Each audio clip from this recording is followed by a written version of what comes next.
It's 1917. Europe has been a meat grinder for 3 years. The British are starving, the French army is mutinying, and Russia has just collapsed into revolution. On the other side, Germany is winning. They've knocked out the Eastern Front and are moving millions of battle-hardened troops to the west for one final, crushing blow. The Allies are on the brink of total defeat. But then, the sleeping giant woke up. How did a country with a tiny, inexperienced army transform into the Matador that delivered the final thrust to the German Empire? Today, we're looking at how the USA defeated Germany in World War I. 1. Neutrality to fury. For years, President Woodrow Wilson's slogan was "He kept us out of war." But Germany made two fatal mistakes. Unrestricted submarine warfare. German U-boats began sinking any ship heading to Britain, including American merchant vessels. The Zimmermann telegram, a secret German message to Mexico, promising them Texas, Arizona, and New Mexico if they attacked the U.S. That was the final straw. On April 6, 1917, the U.S. declared war.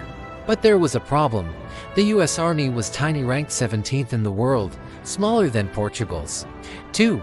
The arsenal of democracy, where the first doughboy even pulled a trigger. American industry was already winning the war. Money. The U.S. provided billions in loans to Britain and France. Without American credit, the Allied war effort would have literally gone bankrupt.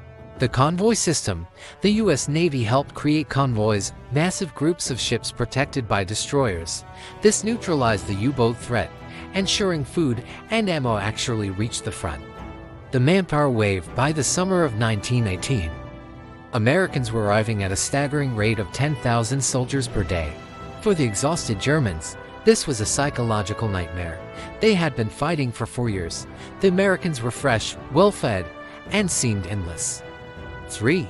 The turning point. 1918. Germany knew they had to win before the U.S. fully mobilized. In the spring of 1918, they launched the Kaiserschlacht, the Great Spring Offensive.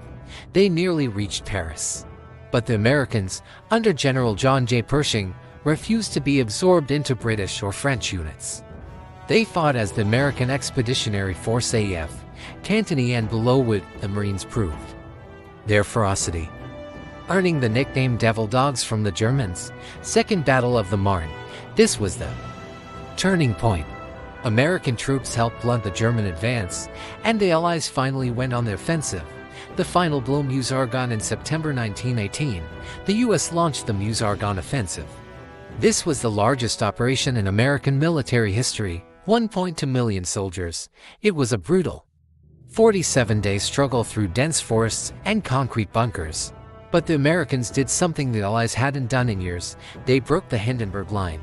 They severed the Germans' main supply railroad, without food or ammo. And with a revolution starting back home in Berlin, the German High Command realized the game was up. On November 11, 1918, they signed the armistice. The conclusion: did the U.S. win the war alone? No. Britain and France had held the line for years at a horrific cost. But American intervention was the tipping point. The U.S. provided the money to keep the Allies afloat, the ships to break the blockade, and the raw manpower to crush German morale. WWI transformed the United States from an isolated nation into a global superpower, a role it hasn't let go of since. If you want to see a deep dive into the specific weapons the doughboys used, let me know in the comments. Thanks for watching.